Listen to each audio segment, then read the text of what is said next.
I advised them to speak with Elena before making any assumptions, and I told them that they were unwise to even suspect me.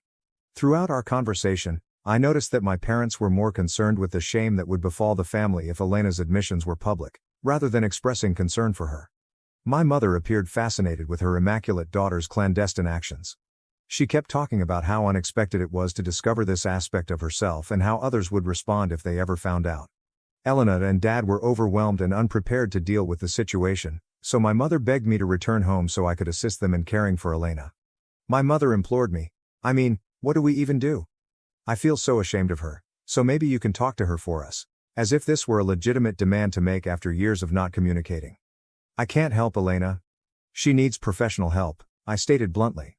I emphasized that if they truly cared about her well-being and wanted to help her recover, the finest and most compassionate thing they could do was to admit her to a treatment facility where trained specialists could assist her.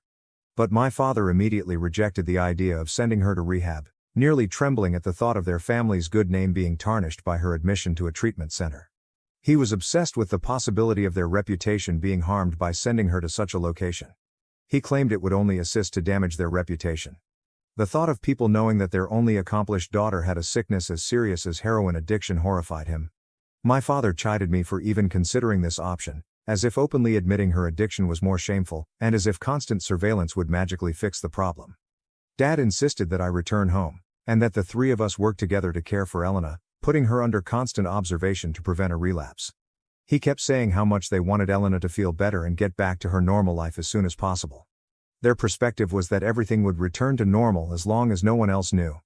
They wanted me to take part in a charade, pretending everything was okay while keeping her issues hidden from everyone else. I got outraged and incredulous as I listened. Why were my parents so concerned with what others thought about them and their reputation?